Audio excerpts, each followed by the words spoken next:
আমি অতি শ্ৰদ্ধানন্দন কৰা মাজুলী আমাৰ সৈতে বা গঢ়িব আমি মাজলৈ থাকিম বাৰু যি নহওক এতিয়া এই 4 পদত কি কথা কৈছে উদাহৰণটো চাওক কিমান ধুনীয়াকৈ দিছে কিমান তত্ত্ববোধ উদাহৰণ দিছে আপুনি খুব ডাঙৰকৈ এটা খেৰ মেজি উঠাই দিছে উদাহৰণটো চাওক খেৰৰ মেজিটো শেষ হ'বৰ কাৰণে এটা মাত্ৰ জুই চিনা কাঠি লাগে ঠিক তেনেকৈয়ে জীৱবিলাকে অজ্ঞান মোহত কৰা যিমানবিলাক অপৰাধ এই অপৰাধবিলাক আঁতৰ কৰিবলৈ মাত্ৰ ভগৱন্তৰ এটা নামৰ প্ৰয়োজন বুলি কৈছে আমাৰ তাকেই ভয় খাইছোঁ নহয় এতিয়া আমাৰ তাকেই মানুহে ভয় খায় ইমান মই বেয়া কাম কৰি আছোঁ ইমান মই বেয়া বস্তু খাই আছোঁ এতিয়া ঈশ্বৰক ভাল পালে জানো ঈশ্বৰে ভাল পাব ভগৱন্তই কৈছে মই বেয়া নাপাওঁ মোৰ নাম লোৱাৰ পাছত যদি বৃত্তিটো এৰি দিয়ে তেতিয়াহ'লে সেই পাপবিলাকে সেইজনক স্পৰ্শ কৰিব নোৱাৰে বুলি মহাপুৰুষ মাধৱদেৱে গীতাৰ পৰা লিখিছে এক নামে যত পাপ সংহৰিতে পাৰে ততেক পাপীয়ে পাপ কৰিতে নোৱাৰে ভগৱন্তৰ বাণীবিলাক চাকচোন বাৰু এনেবিলাক পবিত্ৰ কথা জানিও আজি বহুত মানুহে গীতাৰ আশ্ৰয় নলয় ভকতৰ আশ্ৰয় নলয় নামঘৰলৈ নাযায় কিয় মই বোলে সদায় বেয়া কাম কৰি আছা দেই তুমি যোৱা ভকতৰ আশীৰ্বাদ লোৱা সজ্জনৰ আশীৰ্বাদে মিলে কৃষ্ণৰ প্ৰসাদ আপুনি বেয়া মানুহ এটা ভাল হ'বলৈ হ'লে আমি ভকতৰ সংগলৈ যাব লাগিবই ভকতে যেতিয়া আশীষ প্ৰদান কৰিব ভগৱন্তই কৈছে মই আৰু বেলেগে কৰিব নালাগে এইটোহে আদৰ্শ গ্ৰহণ কৰিব লাগে ভয় খাব নালাগে আমাৰ বহুত মানুহে ভয় খায় এতিয়া মই এনেকৈ আছোঁ মই এনেকৈ আছোঁ এনেকৈ বুলি থাকিলে নহ'ব আমি যিকোনো প্ৰকাৰে লাজ ভয় ঘিণ ত্যাগ কৰি আমি ভকতৰ ওচৰলৈ আহিব লাগিব ভকতক অহাৰ লগে লগে ভকতক সেৱা কৰিব যিমান দুৰ্দান্ত মানুহে সেৱা নকৰ কিয় ভকতে কিন্তু নকয় যে তই সেৱা নকৰিবি বুলি ভকতে আশীৰ্বাদহে দিব আশীৰ্বাদ পালে ভগৱন্তই কৈছে মোৰ আশীৰ্বাদ নালাগে আৰু কিয় হৰিৰ পৰম প্ৰিয়তম নাই হৰিৰ পৰম প্ৰিয়তম ভকতে যদি তোমাক কিবা আশীৰ্বাদ দিয়ে এইটো মই আৰু কোনো কাৰণত আঁতৰাই দিব নোৱাৰোঁ সেইকাৰণে আমি ইমান ধুনীয়া যেহেন বিস্তৰ খেৰত থৈ আছে দমাই অল্প অগ্নি লাগি ক্ষণ মাত্ৰ কৰে চাই মানে ভগৱন্তৰ নামৰ মহিমা সেয়া সেই নাম যদি সঁচাকৈ আমি হৃদয়ত লৈছোঁ মুখে নমস্কাৰ কৰিছোঁ বেয়া মানুহ এজন ভাল হ'বৰ কাৰণে বেছি সময়ৰ প্ৰয়োজন নাই বাৰু যি নহওক আমাৰ বাপে অকণমান আহক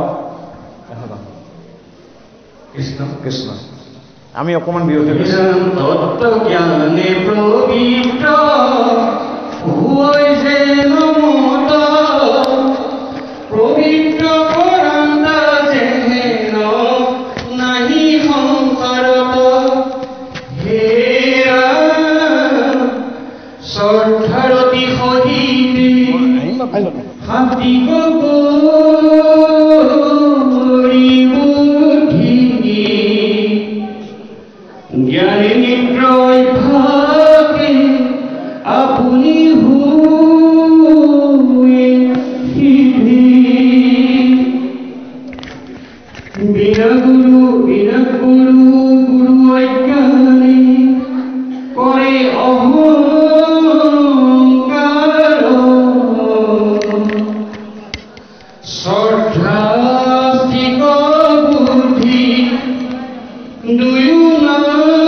দেখি কৰ্ম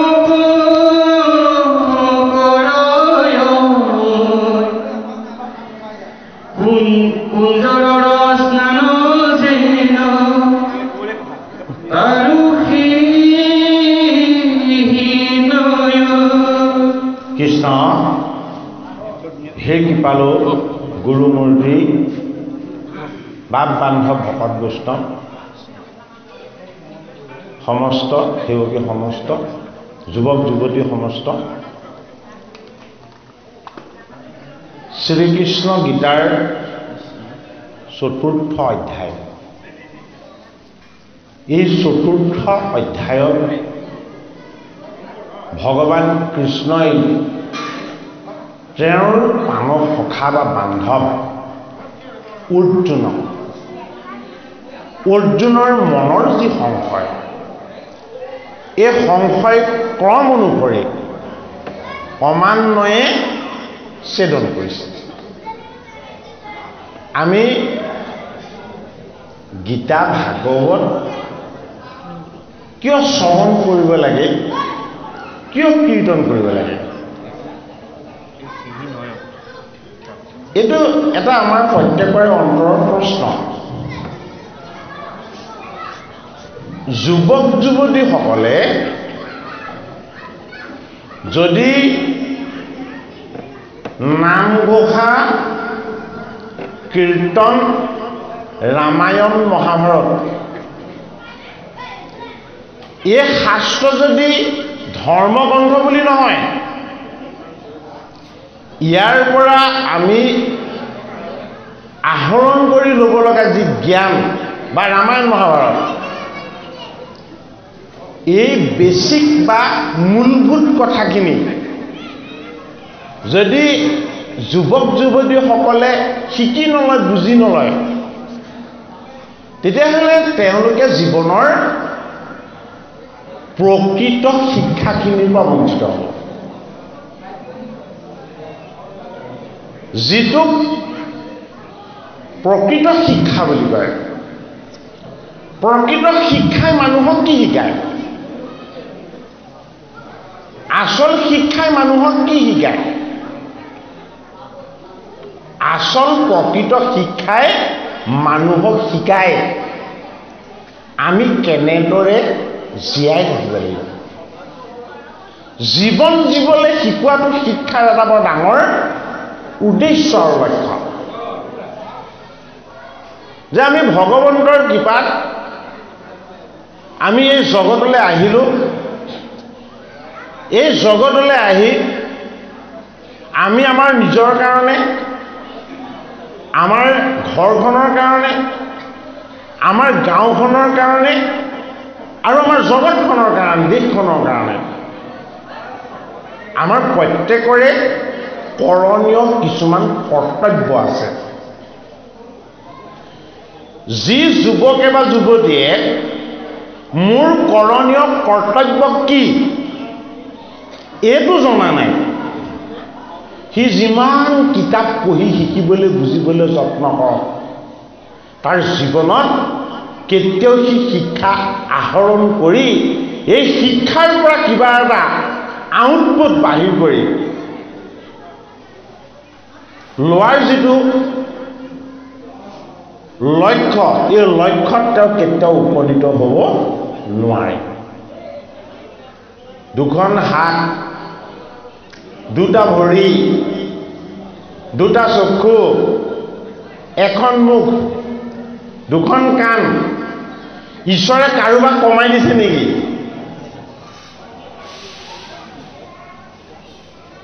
ঈশ্বৰে কাৰোবাক কমাই দিছে নেকি? ব্যতিক্ৰম ধৰ্মীটো সেইটো ঈশ্বৰৰ ইচ্ছা, হয়নে? আমি সেইটো একো কৰি দিব নোৱাৰোঁ। কিন্তু আমি যদি নিজে ভালদৰে মন মগজু লগাই চিন্তা কৰি চাওঁ,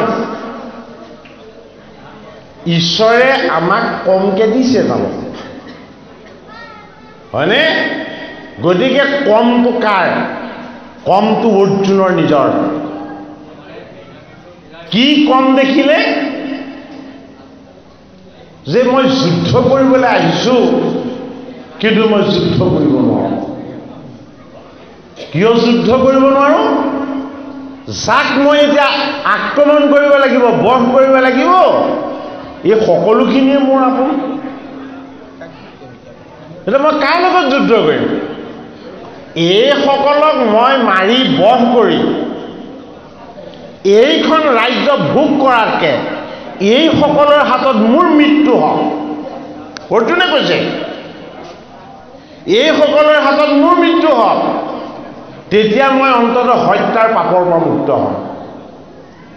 এতিয়া কেশৱে কৃষ্ণই অৰ্জুনক জীৱনবোধৰ ৰহস্য জ্ঞান যে হে অৰ্জুন, তুমি জীৱন কেনেকৈ জীৱ লাগিব, কেনেকৈ জীৱন দিলে তুমি এই ভাৰত ভূমিখনত তুমি যে অৰ্জুন হৈ জীৱ হৈ আহিলা তাৰ আত্মপ্ৰতিষ্ঠা লাভ কৰিব পাৰিবা।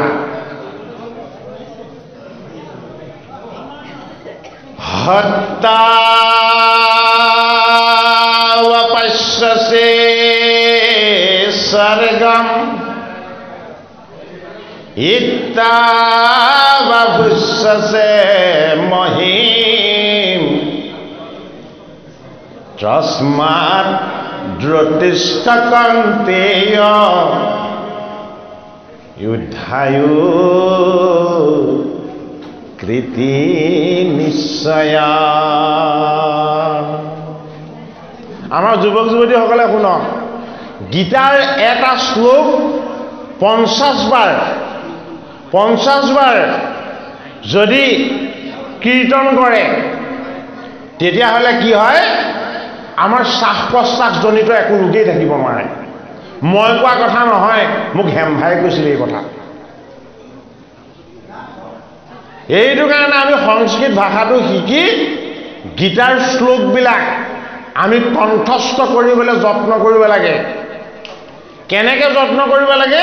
হেমভাই আশ্ৰমত থাকোঁতে হেমভাই আমাক গীতা পঢ়াইছিলে। কি কৰে, এদিনত মাত্ৰ এটা শ্লোক পঢ়ায়। কেইবাৰ কীৰ্তন কৰি শুনাই?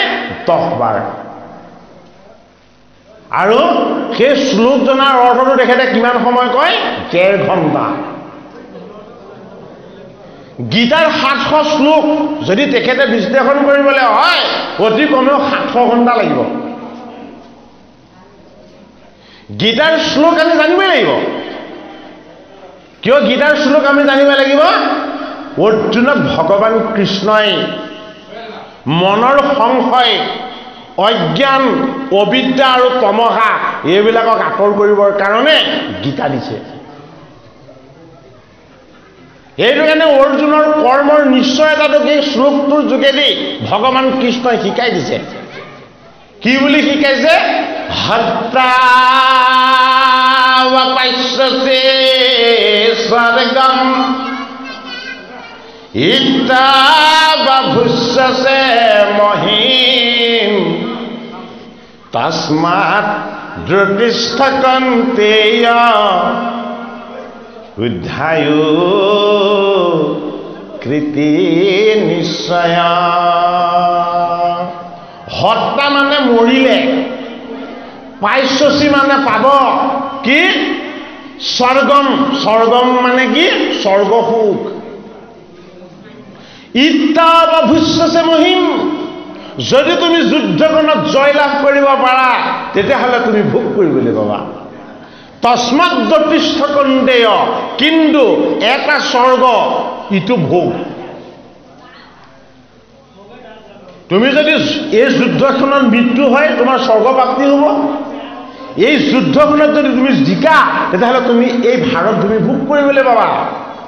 তস্মাৎ দ্ৰতিষ্ঠ কন্তেয়, হে কুন্তীৰ নন্দন, এই দুইটাৰ যিকোনো এটা তেতিয়াহে পাবা। বোলে কেতিয়া? যদি তুমি যুদ্ধখন কৰা। যদি তুমি পলায়নবাদী মনোভাৱেৰে তেওঁলোকে মোক মাৰক বুলি তুমি যদি আত্মসমৰ্পণ কৰি দিয়া তেতিয়াহ'লে এই দুটাৰ এটাও তুমি নেপাবা আৰু মানুহে তোমাক হাঁহিব, হয়নে বাৰু? কিন্তু আমাৰ আকৌ অৰ্জুনৰূপী জীৱৰ কৰ্ম কৰাৰ ধৰণ কৰণটো চাওকচোন।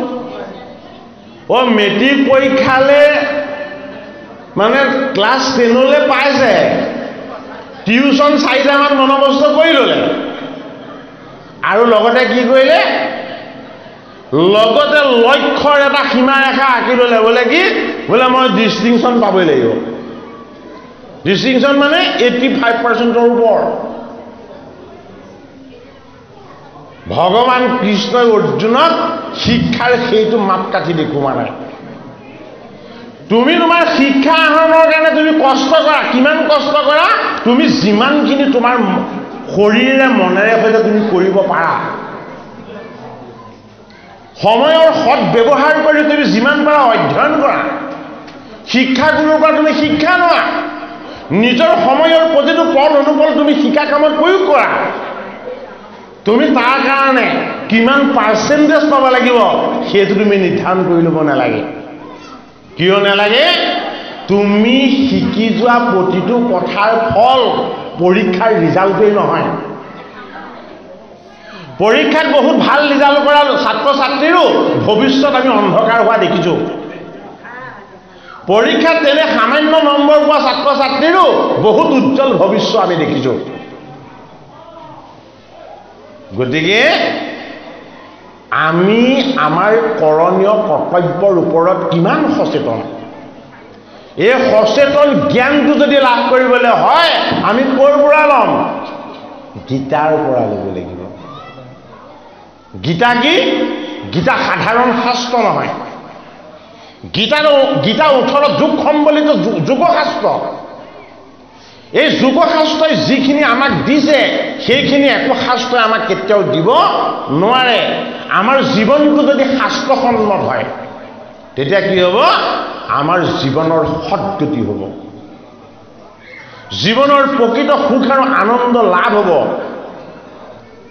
আমি মোবাইল চাই, বিয়া সবাহ খাই, পাৰ্টি কৰি আমি যিমান সময় নষ্ট কৰোঁ, প্ৰতিদিনে যদি আমি 15 মিনিট সময় ঈশ্বৰক প্ৰাৰ্থনা কৰোঁ সেই সময়খিনি কিন্তু নষ্ট নহয়।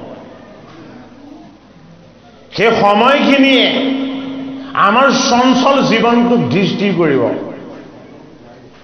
মনটোক একাগ্ৰ কৰি যদি আমি ল'ব নোৱাৰোঁ তেতিয়াহ'লে আমি পঢ়া কথা মনত ৰাখিব পাৰিম জানো? যদি পঢ়াৰ টেবুলখনলৈ গৈ মা ভাত কি জানিছা, ভাত কিমান সময়ত হ'ব, মন যদি ভাতলৈ গৈ আছে পঢ়াৰ কথা ক'ত মনত ৰ'ব? যে শুবৰ হ'ল নেকি? মন যদি নিদ্ৰালৈ গৈ আছে, মোৰ পঢ়া কথাখিনিৰ ফালে মনটো গ'ল নে নাই যোৱা? কিয় যোৱা নাই? মোৰ লগত কিবা কমি আছে। এই কমখিনি কি মোক কোনেও দেখুৱাই দিব পৰা নাই। এই কমখিনিয়েই অৰ্জুনৰ লগত যিখিনি কমি আছে সেইখিনি আমাৰ জীৱৰ লগতো কমি আছে। এই জীৱৰ লগত কম হৈ থকাখিনি আমাক দিব পাৰিব কোনে? ভগৱান কৃষ্ণই। কৃষ্ণ কি? কৃষ্ণ হ'ল প্ৰত্যেকৰে পিতৃ মাতৃ, কৃষ্ণ হ'ল পৰমাত্মা, কৃষ্ণ হ'ল পৰম তত্ত্ব, কৃষ্ণ হ'ল বিষ্ণু। প্ৰতিটো কণাত প্ৰতিটো বস্তুত তেওঁ নিৰাকাৰ নিৰ্গুণ অন্তৰ্যামী ঈশ্বৰ হৈ বাস কৰি আছে। কিন্তু আমাৰ অজ্ঞান, আমি তেওঁক দেখা নাপাওঁ। আমাৰ অবিদ্যা, আমি তেওঁক আমি চাব নোৱাৰোঁ। আৰু আমাৰ মোহতা, আমি তেওঁক পাবলৈ যত্ন নকৰোঁ। গতিকে ঈশ্বৰ প্ৰাপ্তিৰ আকাংক্ষাটো শংখচক্ৰ গদা পদ্ম ধাৰণ কৰি চতুৰ্ভুজ ৰূপত ভগৱন্ত আমাৰ সন্মুখত ৰৈ আছে আৰু আমি তেওঁক দেখা পাই আছোঁ। এইটো ঈশ্বৰ প্ৰাপ্তিৰ ব্যৱস্থা নহয়। আচল প্ৰকৃত ঈশ্বৰ প্ৰাপ্তিৰ ব্যৱস্থাটো প্ৰথম নিজক জানিব লাগিব। যেতিয়ালৈকে নিজক নাজানিব তেতিয়ালৈকে ঈশ্বৰক নাজানে। জনা কামটো প্ৰথম ক'ৰ পৰা আৰম্ভ কৰিব লাগিব? নিজৰ পৰা আৰম্ভ কৰিব লাগিব। প্ৰথম কি প্ৰশ্ন কৰিব লাগিব? যে মই কোন? দ্বিতীয়তে মোৰ কৰণীয় কৰ্তব্য কি? তৃতীয়তে মোৰ শেষ কি হ'ব? হয়নে? এই তিনিটা প্ৰশ্নই অৰ্জুনৰ মূলভূত প্ৰশ্ন ভগৱান কৃষ্ণৰ ওচৰত। এতিয়া ভগৱান কৃষ্ণই গীতাৰ সাংখ্য যুগত মধ্যম পাণ্ডৱ অৰ্জুনক বুজালে, হে অৰ্জুন, তুমি সাধাৰণ নহয়, তুমি মোৰ দৰে অসাধাৰণ। বোলে কি? তুমি মোৰ অংশ, তুমি জীৱ। এই জীৱৰ লগত মই কি দিওঁ? মই অজ্ঞান আৰু অবিদ্যা দিওঁ। বোলে কিয় দিওঁ? নহ'লে জীৱন বৰ্তি নাথাকিব। তোমাৰ জীৱনক বৰ্তাই ৰাখিবৰ কাৰণে মই মোৰ মায়াৰ অজ্ঞান আৰু অবিদ্যা মই তোমাক দি পঠিয়াইছোঁ। এই মায়া মোৰ বাম পাশত, এই মায়াক দূৰ কৰিবৰ কাৰণে মোৰ সোঁপাশত মই সদায় ৰাখোঁ কাক? ভক্তি মাতাক। সেইটো কাৰণে বাম পাশত মায়া, সোঁপাশত ভক্তি। যেতিয়াই তোমাৰ ভক্তিৰ গভীৰ হ'ব, মায়া মাতাই লাজ পাই বিদায় ল'ব। গতিকে ভক্তি কৰিলে ভগৱানক প্ৰাৰ্থনা কৰিবলৈ আৰু লাজ নকৰে, মায়া মাতাই বিদায় ল'ব। বোলে যুৱক যুৱতীহে আমিও নামঘৰলৈ গৈ কি কৰিম? এইটো সময়ত আমাৰ মোবাইলত চিৰিয়েল চোৱাৰ সময়হে, টিভিত চিৰিয়েল চোৱাৰ সময়হে, আমি গীতা ভাগৱত শুনি কি কৰিম? হয়নে? বাম পাশত থকা মায়া মাতা সেই সময়ত দপদপাই থাকে, হয়নে বাৰু? হয়। মায়া কি বস্তু? তোমাৰ মায়ায়ে মন মোহিয়াছে হৰি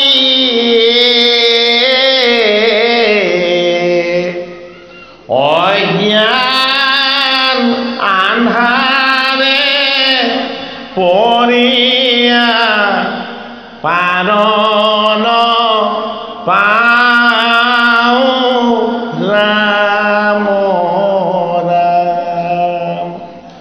আপুনি মই যিটো কাই পালো পঞ্চভূতৰ, এইটোৱেই মায়া। এইটো কি মায়া? এইটো মহামায়া। আমাৰ কাইটো মহামায়া। এইটো কাৰণে শিৱৰ ভাৰ্যাৰ নামটো কি? শিৱৰ ভাৰ্যাৰ নামটো মহামায়া, হয়নে? এই পৰ্বতময় কঠিন হাৰত আমাৰ এই দেহটো গঠিত, সেইটো কাৰণে পাৰ্বতী, পৰ্বতৰ কন্যা, হয়নে? এই দেহটোত থাকি আমি ঈশ্বৰ সাধনা কৰি আধ্যাত্মিক ঈশ্বৰ তত্ত্বৰ ভাগ ল'ব পাৰোঁ। সেইটো কাৰণে এই দেহটোৰ নাম কি? এই দেহটোৰ নাম সতী। এই দেহ ৰজগুণী, সেইটো কাৰণে দক্ষ কন্যা। দেহৰ তত্ত্বৰে আমি জীৱৰ তত্ত্বৰে আমি চাব লাগিব। এই দেহটোক এক কৰি কোনে ৰাখিছে? ঈশ্বৰৰ লগত। জীৱটোৱে ৰাখিছে। এই জীৱ হ'ল শিৱ। জীৱ কি? জীৱ শুদ্ধ বস্তু, ঈশ্বৰৰ অংশ। সেইটো কাৰণে দেহৰ স্বামী হ'ল জীৱৰূপী শিৱ। সেইটো কাৰণে তেওঁলোকক শিৱ পাৰ্বতী বুলি কয়। কোনোবাই পাৰ্বতী শিৱ বুলি কয় নেকি? শিৱ পাৰ্বতী বুলি কয়, পাৰ্বতী শিৱ বুলি নকয়। কিন্তু ওলট পালতটো চক তত্ত্বগত দিশে লক্ষ্মী নাৰায়ণ বুলি কয়, আগতে নাৰায়ণক নকয়, হয়নে? সীতাৰাম বুলি কয়, ৰাম সীতা বুলি নকয়। কিন্তু হৰ গৌৰী বুলি কয়, হয়নে? গৌৰী হৰ বুলি নকয়। এইটোৱে ঈশ্বৰ তত্ত্ব। অৰ্থাৎ আমাৰ দেহটোৰ স্বামীৰূপী মালিক জীৱ। সেইটো কাৰণে প্ৰথম জীৱৰ তত্ত্বক আমি জানিব লাগিব। জীৱৰ তত্ত্ব হ'ল শিৱ, দেহৰ তত্ত্ব হ'ল পাৰ্বতী। সেইটো কাৰণে হৰ গৌৰী। এই দুই তত্ত্বক যি ধাৰণ কৰে, ধাৰণ কৰাজন হ'ল কৃষ্ণ, সেইজন হ'ল পৰমাত্মা। সেইটো কাৰণে তেওঁ কি? তেওঁ নিৰ্গুণ হৰি, নিৰাকাৰ হৰি। আমাক ধৰি থকা জীৱটোৱে অকলে দেহটোকে ধৰি থাকে নেকি? আমাক যে জীৱটোৱে ধৰি আছে, এই জীৱটোৱে অকল দেহটোকে ধৰি আছে নেকি? নহয়। সহস্ৰ বৰিষ মানে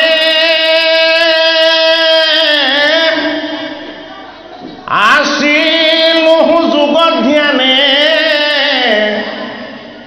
আশী তুমি পুচিলাই আমাক, গাঁৱে ভস্ম জতা ধৰি, অনেক কত পইচা কৰি, আউৰ তুমি আৰাধা কাক। এই দেহৰূপী দক্ষ কন্যাক যলৈ যাবলৈ হাক দিয়ে তলৈকে যায়। সেইটো কাৰণে কি? এই দেহটো ওলৈ তলৈ চলি ফুৰিবলৈ বিচাৰে। নামটো দক্ষ কন্যা, ৰজগুণী, পৰ্বতময় হাৰত গঠিত। সেইটো কাৰণে পাৰ্বতী। ইয়াৰ লগত সাত্বিক জীৱটো লাগি আছে, সেইটো কাৰণে সতী, হয়নে? আৰু ইয়াৰ স্বামী হ'ল কোন? স্বামী হ'ল শিৱ। শিৱ কি? শিৱ বৈষ্ণৱ। কি বিষ্ণুৰ তত্ত্ব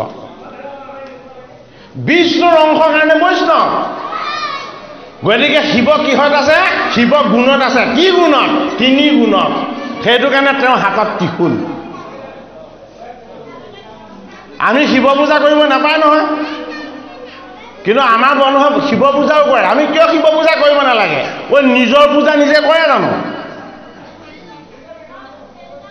নিজৰ পূজা নিজে কৰে জানো কাৰ পূজা কৰে স্বামীৰ পূজা কৰিব লাগিব সেইটো কাৰণে আমি জীৱ ৰূপেৰে শিৱ এই জীৱ ৰূপেৰে শিৱ ঈশ্বৰৰ অংশ শুদ্ধ বস্তু যদি আমি জীৱক চিনি নাপাওঁ ঈশ্বৰক চিনি নাপাম সেইটো কাৰণে গুৰুজনাই প্ৰথম জীৱক চিনাকি কৰি লোক দিবলৈ বিচাৰিছে বোলে কি কেশৱ শিৱ শিৱ ঘোষী সদায় এ ৰাম নাম বিনায়ন বান্ধৱ নাই কেশৱ বুলি কোৱাৰ পাছত দুবাৰ শিৱ বুলি গুগিছে কোনে জগতগুৰু শ্ৰীমন্ত শংকৰদেৱ গুৰুজনাই কেশৱ ক ইশ পদে ভৈল ব্ৰহ্মা বিষ্ণু মহেশ্বৰ ও পদে নাৰায়ণে তিনিকো আশ্ৰয় চান্দি এহি হেতু কেশৱ বোলয় হয়নে কেশৱ বুলি কোৱাৰ পাছত কৈছে শিৱ শিৱ দুবাৰ হে কেশৱ তোমাৰ অংশই হ'ল জীৱ এই জীৱৰ সেৱাই হ'ল তোমাৰ সেৱা সেইটো কাৰণে কেশৱ শিৱ শিৱ জীৱক সেৱা কৰাটো ঈশ্বৰ সেৱা সেইটো কাৰণে আমি ভগৱানক সেৱা কৰোঁ জানো কাক সেৱা কৰোঁ আমি ভকত বৈষ্ণৱক সেৱা কৰোঁ আশীৰ্বাদ কোনে দিয়ে ভকত বৈষ্ণৱে দিয়ে হয়নে আৰু এই আশীৰ্বাদ কাৰ এই আশীৰ্বাদ ভগৱানৰ গতিকে এই জুইত মই এটা সাধাৰণ উদাহৰণ দি বুজাই দিছোঁ দেই যুৱক যুৱতীসকলক ঈশ্বৰ তত্ত্বটোক যে আমি প্ৰত্যক্ষভাৱে চুই দিব নোৱাৰোঁ এই জুইত যদি আমি প্ৰত্যক্ষভাৱে চাউল পাতি দিওঁ কি হ'ব ছাই হৈ যাব এই জুইখিনিত আমি কি কৰিব লাগিব প্ৰথম এটা পাত্ৰ পাতিব লাগিব পাত্ৰটোত কি দিব লাগিব পাত্ৰটোত পানী দিব লাগিব পানীখিনি গৰম হোৱাৰ পাছত এই গৰম পানীত চাউল দিব লাগিব তেতিয়া অন্ন ফুটিব গতিকে ঈশ্বৰৰ ভক্তি তত্ত্বটো সেয়াই এই জীৱবিলাকে হ'ল ঈশ্বৰ স্বৰূপ এই জীৱবিলাকৰ যদি শুদ্ধ সংগ পাওঁ আমি ঈশ্বৰৰ সংগ পৰা আনন্দ অনুভৱ কৰিব লাগিব এই জীৱবিলাকক সেৱা কৰোঁতে কৰোঁতে আমাৰ কি হ'ব আমাৰ যিমানবিলাক অপবিত্ৰতা আছিলে সেইবিলাক নাইকিয়া হ'ব আমাৰ পুণ্যৰ অভ্যুদয় হ'ব আৰু পুণ্যৰ অভ্যুদয় হ'লে কি হ'ব আমি জীৱন ভৰা সাৰ্থক হ'ব অৰ্থাৎ চাউলখিনি ভাত হৈ যাব এই অন্নৰ পৰা ওলোৱা ৰসে কি কৰিব আমাৰ দেহৰ বিকাশ কৰাব আমাৰ দেহক প্ৰতিপালন কৰিব অন্নৰ পৰা আহিব ৰস ৰসৰ পৰা আহিব তেজ তেজৰ পৰা আহিব শুক্ৰ শুক্ৰৰ পৰা সৃষ্টি হ'ব সন্তান প্ৰক্ৰিয়াটো কিমান দীঘলীয়া এবাৰ চাওকচোন গতিকে আধ্যাত্মিক ঈশ্বৰ জ্ঞানত আমি ক'তো ভেদ দৃষ্টি ৰাখিব নালাগিব যদি মোৰ ভিতৰত কিবা বেয়া কপট স্বভাৱ আছে কপট ভাৱ আছে যদি পাপ ভাৱ আছে তেতিয়াহ'লে মই ইয়াত গীতা ভাগৱত পাঠ কৰি থাকিলেও মোৰ লগত পুণ্য সঞ্চয় নহ'ব আপোনালোকে যদি মনত কিবা কপট ৰাখিছে কাৰোবাৰ প্ৰতি অনিষ্ট কৰাৰ কথা ভাবিছে কাৰোবাৰ প্ৰতি যদি হিংসা ভাৱ ৰাখিছে এই ভাৱ ৰাখি যদি আপোনালোকে গীতা ভাগৱত শুনিছে তেতিয়াহ'লে তাৰ পৰা আপোনালোকৰ একো লাভ নহ'ব সেইটো কাৰণে আমাৰ নামঘৰৰ সন্মুখত কি দিছে বৰ ধুনীয়া বাটচৰা এটা দিছে নামঘৰ বাটচৰাটো কি বাটচৰাটোত আমি চেনেল জোতা যি পিন্ধি আহিছোঁ চব খুলি থৈ আহিব লাগিব নে নালাগে এই চেণ্ডেল আৰু জোতা এটা প্ৰতীক কি প্ৰতীক আমাৰ মনৰ অপবিত্ৰতাবিলাকক আমি বাটচৰাত এৰিব লাগিব আমাৰ মনৰ অশুদ্ধতাখিনিক আমি এই নামঘৰলৈ প্ৰৱেশ হোৱাৰ লগে লগেই আমাৰ মন পবিত্ৰতাৰে সৈতে পুণ্যময় ভাৱনাৰে সৈতে পৰিপূৰ্ণ হ'ব লাগিব। তেতিয়াহে আমি এইজন ভগৱানৰ আশীৰ্বাদৰ ভাগ লাভ কৰিব পাৰিম। গীতা ভগৱান কৃষ্ণ নিজেই গীতা মহাত্মাত কৈছে যে মোৰ গীতাৰ মহিমা মই কৃষ্ণৰো অৰ্জুন ধনঞ্জয়েও কিঞ্চিত কিঞ্চিতহে জানো। বোলে কিয়? মই যিদৰে অনন্ত মোৰ গীতাও অনন্ত।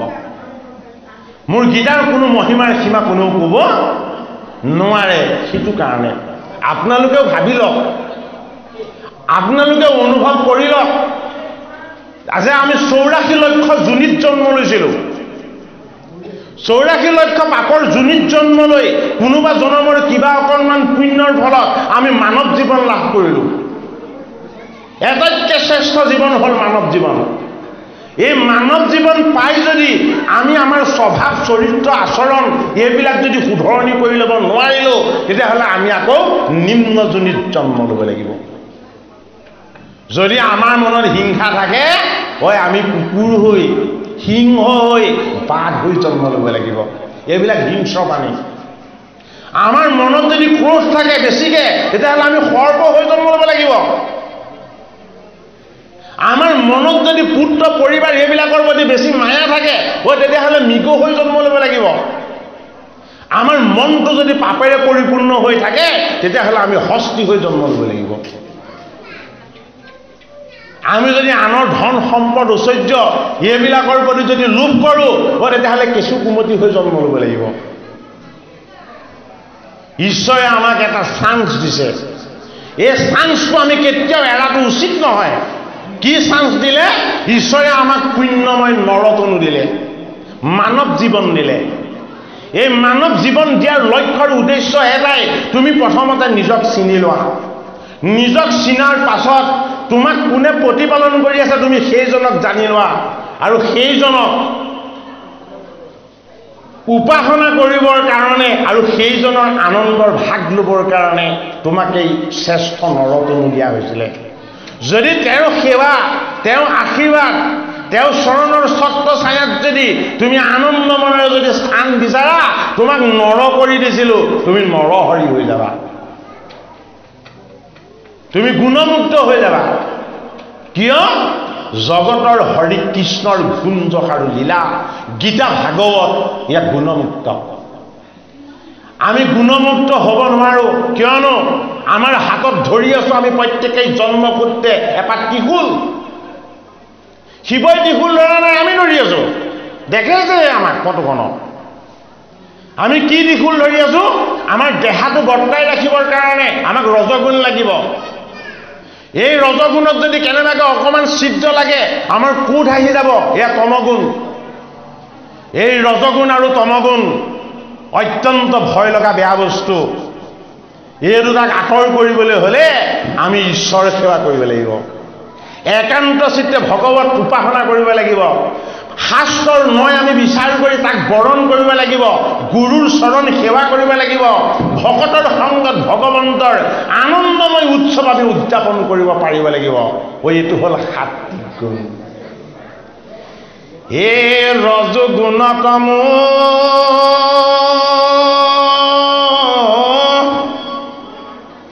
গুণময় পিতৃ, ও কেৱল আহুৰি ভাৱ, এ শুদ্ধ শতবিত্ৰী দেৱৰ সম্পত্তি, অলয়া ভজা কৃষ্ণ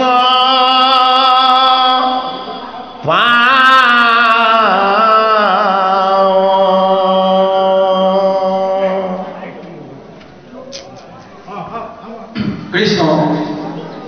সেই পবিত্ৰ আচৰিত উপবিষ্ট পৰম ভক্তিভাজন কৃপাল বাবাই সমস্ত আমাৰ পৰম সৌভাগ্য বুলি আমি ভাবিছোঁ। এই গাঁৱৰে বয়োজ্যেষ্ঠ আমাৰ সকলোৰে পিতৃস্বৰূপ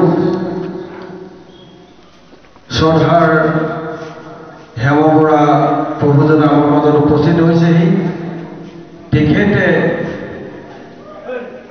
মধ্যচৰা উচ্চতৰ মাধ্যমিক বিদ্যালয়ৰ অধ্যক্ষ হিচাপে অৱসৰ গ্ৰহণ কৰাৰ লগতে এই নামঘৰভাগ নিৰ্মাণৰ ক্ষেত্ৰত তেখেতে অহোপুৰুষাৰ্থ কষ্ট ত্যাগ স্বীকাৰ কৰি আমাক আজি এনেধৰণৰ এই মঞ্চ দিয়াৰ সুবিধা প্ৰদান কৰি থৈ গৈছিল আঞ্চলিক ভিত্তিত হোৱা 7 দিনীয়া ভাগৱত অনুষ্ঠানৰ তেখেত মূল ভূতা আছিল আজি আমি এই 8ম বাৰ্ষিক গীতা ব্যাখ্যানুষ্ঠান অনুষ্ঠিত কৰাৰ প্ৰথম সভাপতি হিচাপে তেখেতে প্ৰথম বৰ্ষত আমাক নেতৃত্ব প্ৰদান কৰি আজি অৱস্থাত সেই চালুকীয়া অৱস্থাৰ পৰা আজি আমাক যথেষ্ট টনকিয়াল অৱস্থা উপনীত কৰিছিল আমি তেৰাৰ ওচৰত সকলো চিৰ নমস্য হৈ ৰ'ব লাগিব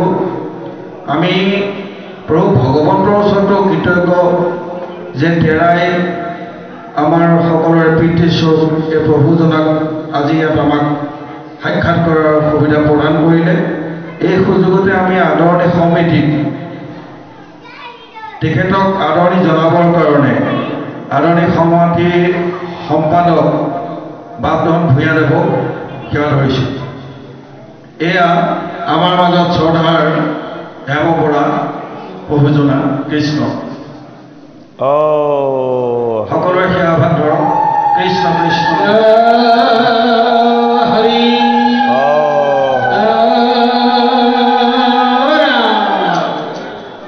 লগতে আমি সকলোৱে আশা কৰিম তেখেতৰ প্ৰভু ভগৱন্তই দীৰ্ঘায়ু প্ৰদান কৰক সুস্বাস্থ্য প্ৰদান কৰক পৰিয়ালবৰ্গৰ সৈতে সুখে সন্তোষে তেখেতে অনাগত দিনসমূহ পাৰ কৰক ইতিমধ্যে তেখেত 90ৰ ঊৰ্ধৰ তথাপিতো যে আমাৰ মাজত এনেধৰণে তেখেত থকাত আমি যথেষ্ট সাহ অনুভৱ কৰিছোঁ আমি প্ৰভু ভগৱন্তৰ ওচৰত এই সুযোগতে আমি সেৱা নিবেদন কৰিছোঁ আৰু প্ৰথম কাৰ্যসূচী আগবঢ়াই দিবৰ কাৰণেও আমি সেৱা ধৰিছোঁ গতিকে ৰজগুণ আৰু তমগুণ ৰজগুণত থাকে কি ভোগ বিলাস আনন্দ হয়নে ভোগটো কি বস্তু ভোগৰ বিপৰীতটো হ'ল ৰোগ ভোগৰ বিপৰীতটো হ'ল ৰোগ বিলাস বিলাসৰ বিপৰীতটো কি এইটো অভিধানিক অৰ্থত কোৱা নাই দেই ব্যৱহাৰিক অৰ্থত কৈছোঁ বিলাসৰ বিপৰীতটো হ'ল এলাহ আলস্য এয়া ৰজগুণত ভোগ বিলাস আৰু দৈহিক আনন্দ দৈহিক আনন্দটো কি বস্তু যে দৈহিক আনন্দটো কেৱল দেহৰ সুখৰ কাৰণে পোৱা কৰ্ম এইটো ৰজগুণ এই ৰজগুণৰ মায়াত কোন প্ৰথমতে পৰিছিলে এই উৎসবিলাক আমি জানিব লাগিব এই ৰজগুণৰ মায়াত প্ৰথমতে ঈশ্বৰে পেলাইছিলে সৃষ্টিকৰ্তা ব্ৰহ্মা কি কৰিছিলে ব্ৰহ্মা হৰিৰ হৃদয়ত আছিলে হৰিয়ে হৃদি পদ্মৰ পৰা তেওঁক নাভি পদ্মলৈ নিলে নাভি পদ্মৰ পৰা এটা নলিকা সৃষ্টি কৰিলে আৰু নলিকাৰ তলৰ পৰা সৃষ্টি কৰি আনি তেওঁক কি কৰিলে এই ব্ৰহ্মাণ্ডত ব্যাপ্ত কৰি দিলে গতিকে ব্ৰহ্মা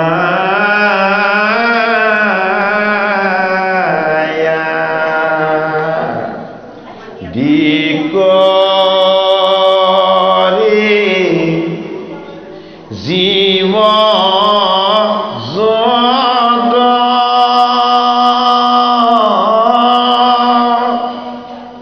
ৰাম ৰাম ৰাম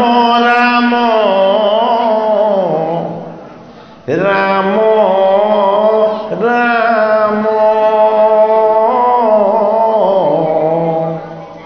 মায়া হয় জামাজে আশয় ঘুম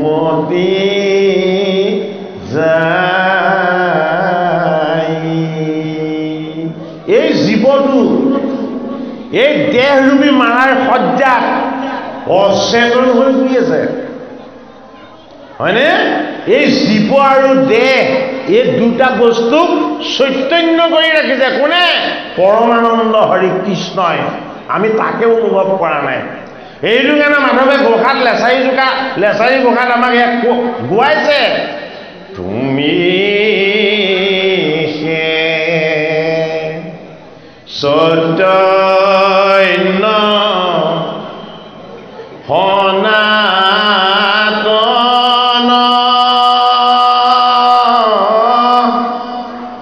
ৰাম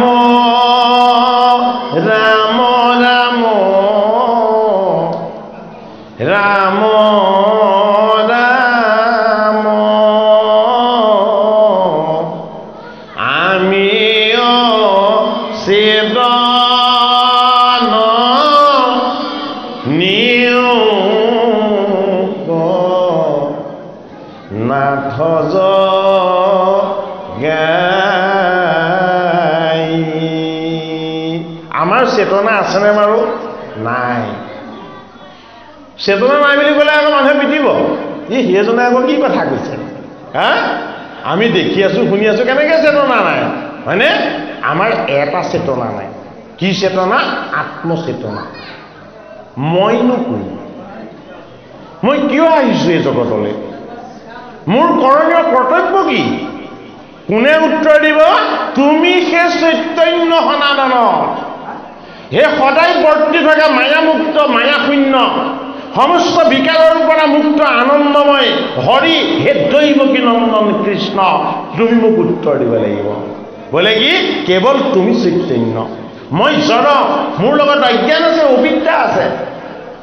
তোমাৰ এই জ্ঞান বিজ্ঞান ৰূপী ঈশ্বৰ তত্ত্বৰ পোহৰেৰে সৈতে তুমি মোক কি কৰা? তুমি মোক উজ্বলাই তোলা। সেইটো কাৰণে কি?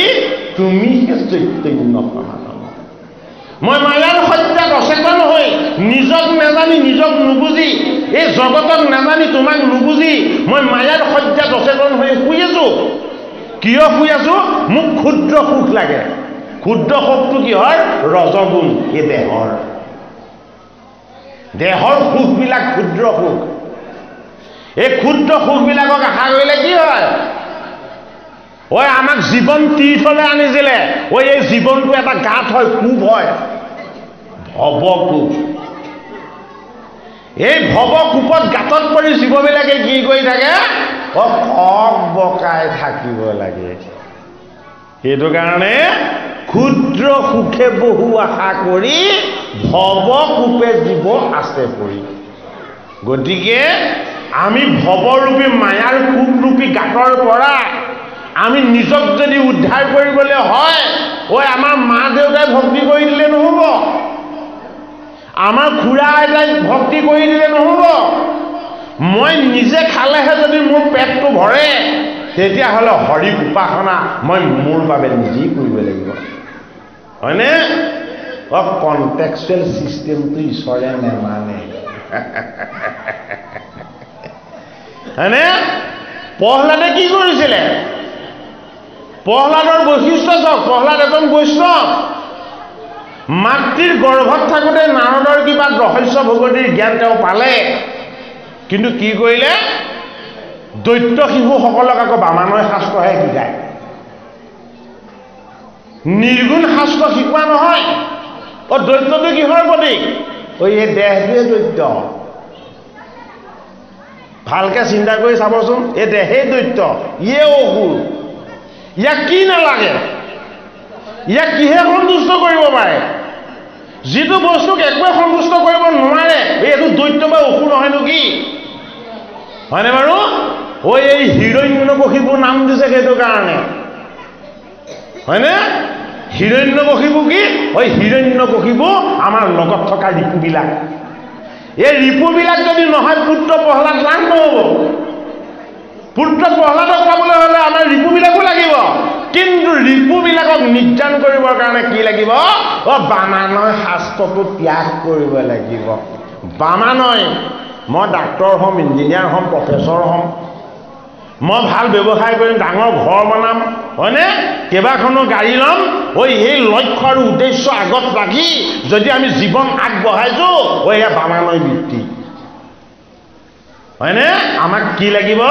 ভাগৱত জ্ঞান লাগিব, গীতাৰ জ্ঞান লাগিব, অৰ্জুনক কৃষ্ণই দিয়া ঈশ্বৰ জ্ঞান লাগিব।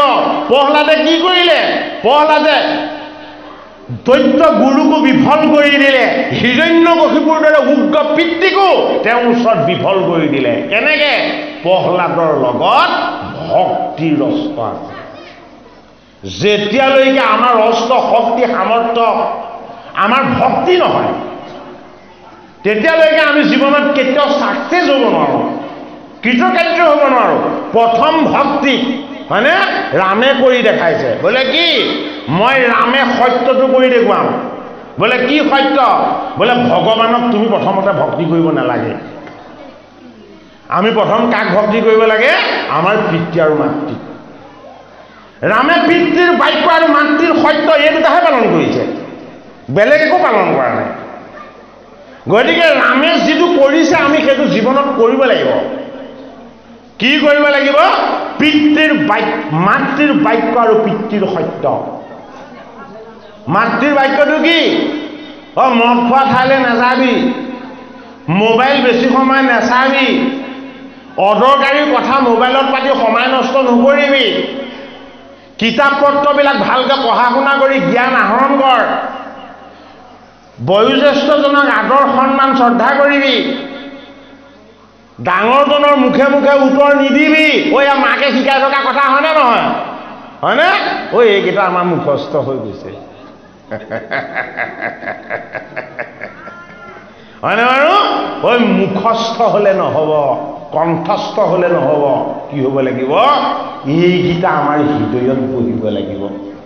কি বুলি বহিব লাগিব? যিটো কৰিলে মোৰ দেউতাই বেয়া পায় সেইটো কাম মই কেতিয়াও নকৰোঁ,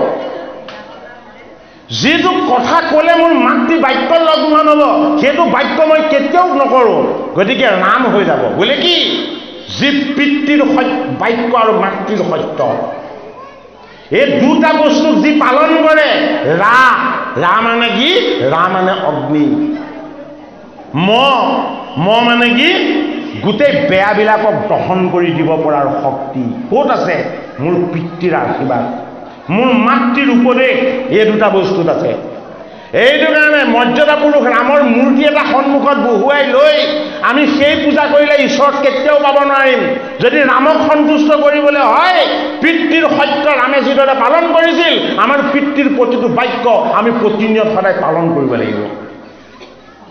যিদৰে ৰামচন্দ্ৰই তিনিওগৰাকী মাতৃৰ বাক্য সদায় পালন কৰিছিল, বনবাসলৈ যাবলৈ বৰ কৈকেয়ীহে লৈছিল, কৌশল্যা মাতৃ লোৱা নাছিল, কিন্তু মাতৃৰ বাক্যটো কি কৰিলে? ৰামচন্দ্ৰই পালন কৰি দেখুৱাইছে। বোলে কিয়? মোৰ ভাতৃৰ মাতৃ আৰু মোৰ মাতৃ একেই। যদি মোৰ মাতৃৰ ইচ্ছা হৈছে মই বনবাসীহে হ'ব লাগে, মোৰ ভাতৃ ভৰতেই যদি ৰজা হ'ব লাগে, মোৰনো ইয়াত আপত্তি কৰাৰ কি প্ৰয়োজন আছে? কাৰণ মাতৃৰ ইচ্ছাটো পালন কৰিবৰ কাৰণে মই ৰাম আহিছোঁ, হয়নে বাৰু? আমাৰ আকৌ সম্পত্তিৰ লগত ককাই ভাই কাজিয়া চল। ৰাম নাম লওঁ, ৰামৰ নাম গাওঁ, ৰামৰ স্বৰূপ হৃদয়ত উপলব্ধি কৰি ৰঘুপতি নাম, শ্ৰী নাম, হয়নে, আত্মা নাম, পৰশুৰাম, এইবিলাক গাই আমি পুণ্য অৰ্জন কৰিব বিচাৰোঁ আৰু নিজৰ ভাতৃটোক আমি সম্পত্তিৰ পৰা বঞ্চিত কৰোঁ। কোৱা কথা আৰু কৰা কাম এক হ'ব লাগিব, সেইটো হ'ল সত্য। বোলে কি? ৰামে কৰি দেখাইছে, যিটো ৰামে কৰি দেখাইছে সেইটো সত্য। সেইটো কাৰণে ৰাম হ'ল সত্যৰ অৱতাৰ, ভগৱান কৃষ্ণ। বোলে কি? সত্যই তোমাক কেৱল শুদ্ধ পথ নেদেখুৱাই। সেইটো কাৰণে লগে চগে নীলাশৱে অযোধ্যা নগৰ, ৰামৰ লগত অযোধ্যা নগৰখন গ'ল স্বৰ্গলৈকে, বৈকুণ্ঠলৈ যাব নোৱাৰিলে। বৈকুণ্ঠলৈ যাবলৈ হ'লে কি লাগিব? কৃষ্ণ লাগিব। এফালে সত্য, সিফালে প্ৰেম। কৃষ্ণ কি? কৃষ্ণ হ'ল প্ৰেম মূৰ্তি। প্ৰথম নিজক ভাল পাব লাগিব। কৃষ্ণই নিজক ভাল পাইছিলে প্ৰথম, তাৰ প্ৰমাণ বোলে কি? মোক কংসলৈ ভয় লাগিছে। আৰে হৰিও ভয় কৰেনে? জগতৰ হৰিয়েও ভয় কৰেনে? কালে ভয় কৰিছে? কংস মামালে ভয় কৰিছে। কিয় কংসলে ভয় কৰিছে? যে এইটো কাৰণতে মই জগতলৈ আহিব লগা হ'ল। কংস ক'ত আছে? বাহিৰত আছে নেকি? আমাৰ ৰজগুণ আৰু তমগুণ দুইটা লগ লাগিলে মামা কংস হয়। ইয়াৰ লগত যদি কেনেবাকে দুষ্ট বুদ্ধিবিলাক লগ লাগে তেতিয়াহ'লে কি শকুনি হয়, হয়নে? এই বস্তুবিলাকক আমাৰ ভিতৰত আমি বিচাৰ কৰি চাব লাগিব। আত্মচেতনা তেতিয়াহে জাগ্ৰত হ'ব। মই সমাজক ভাল হৈ দেখুৱাই, মই মোৰ ঘৰখনক ভাল হৈ দেখুৱাই, মই মোৰ গাঁওখনক ভাল হৈ দেখুৱাই একো লাভ নাই। মই ভাল হৈ কাক দেখুৱাব লাগিব? মই নিজক দেখুৱাব লাগিব যে বেয়াৰ সংগলৈ নাযাওঁ, বেয়া বস্তু নাখাওঁ, বেয়া দৃষ্টি নিদিওঁ, কাৰো প্ৰতি কপট আচৰণ নেৰাখোঁ, সদায় সত্য শুদ্ধ ঈশ্বৰ পথত চলিম। যদি তাতো কিবা হ'ব লগা আছে, এয়া আনন্দৰ কথা। গীতা ভাগৱতে আমাক সেইটো পথ দেখাইছে। সেইটো কাৰণে আমি অবাস্তৱ অলিক ঈশ্বৰজনৰ কথা চিন্তা কৰিব নালাগে। আমাৰ ভিতৰত থকা অন্তৰ্যামী ঈশ্বৰ দৈৱকী নন্দন কৃষ্ণৰ চৰণ চিন্তা কৰিব লাগে। বোলে কি আমি চকুৰে দেখি আছো তেওঁৰ শক্তিৰে, কাণেৰে শুনি আছো তেওঁৰ শক্তিৰে, মুখেৰে কৈ আছো তেওঁৰ শক্তিৰে, হাতেৰে কৰি আছো তেওঁৰ শক্তিৰে।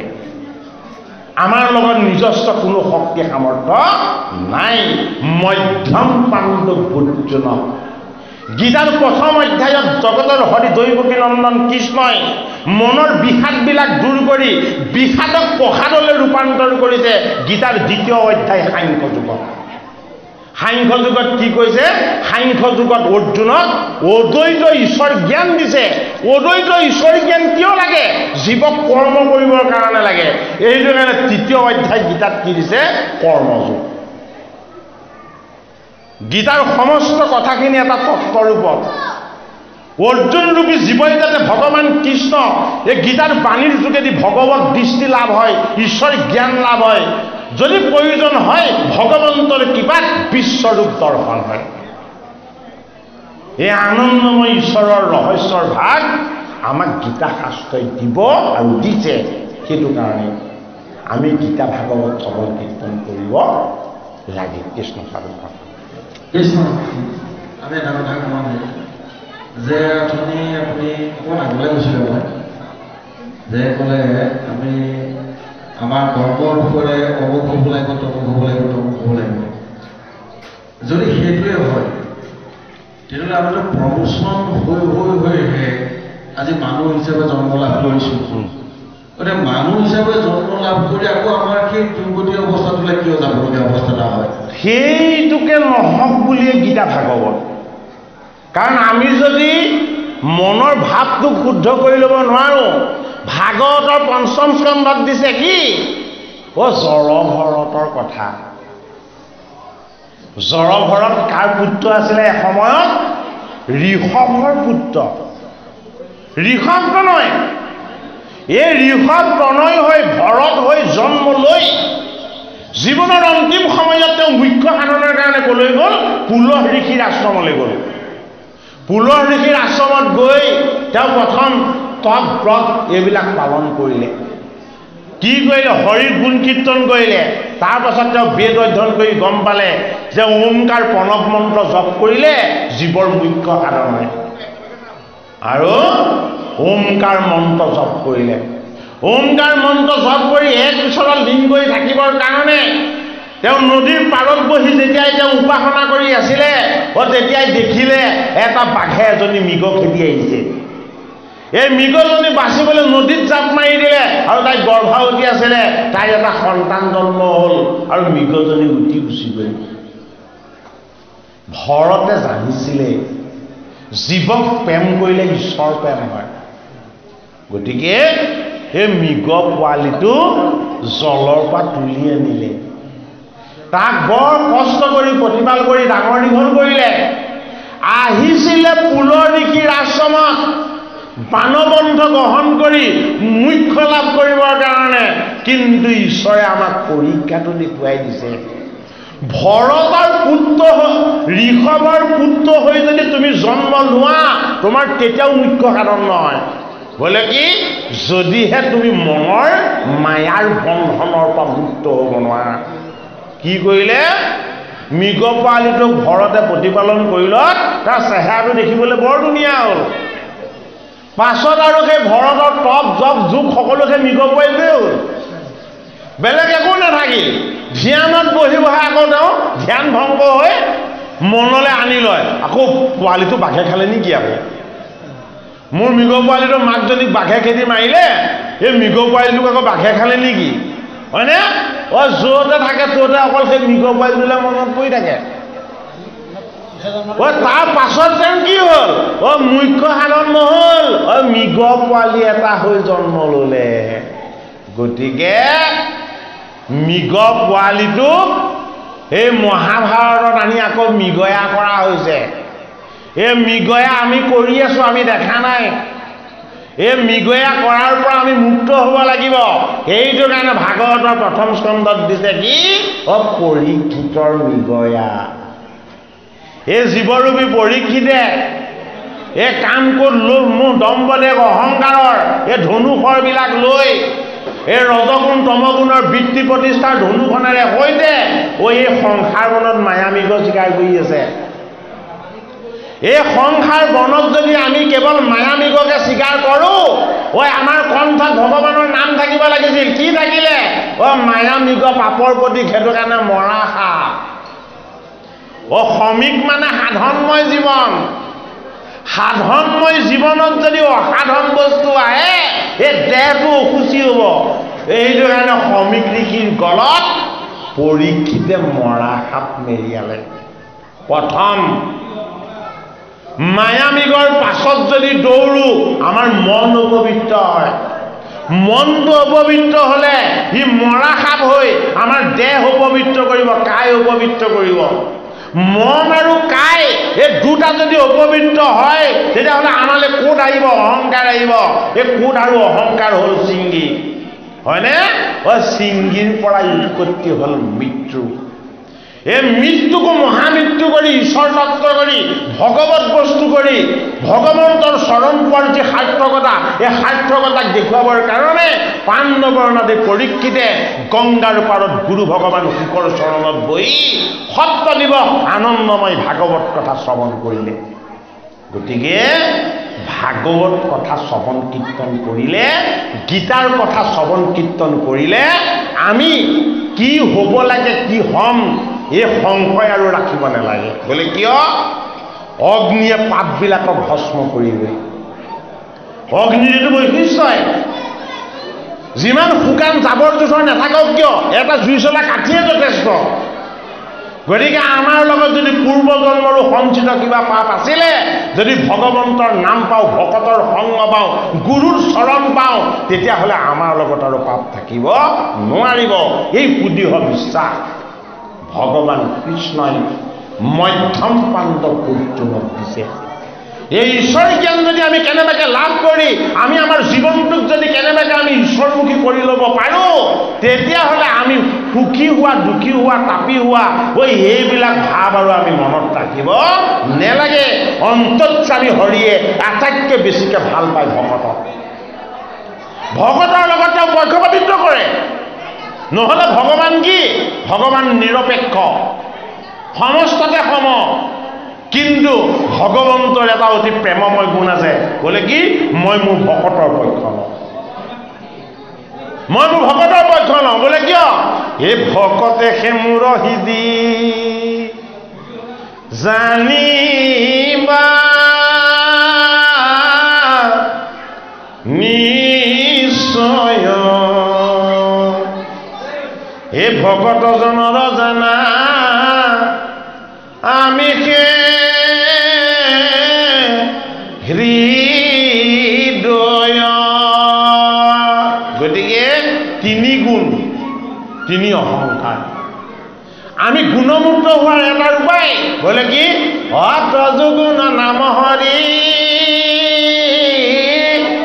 কেৱল নিৰ্গুণ মাত্ৰ, আমাৰ সমস্তে গুণময়, এতে কজানিয়া হৰি তোমাৰ নামক মাত্ৰ কৰিলো সাৰ কৃপা মই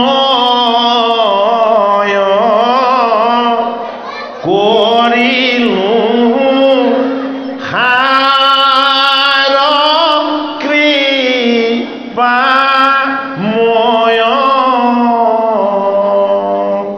বাপজনাৰ প্ৰশ্নটোৰ উত্তৰ যথাযথ হ'লে নাই নাজানো আমি এইখিনিকে আগবঢ়াইছোঁ কৃষ্ণ কৃষ্ণ পৰম ভক্তিভজন কৃপা পাপাই সমস্ত আমাৰ গাঁৱৰে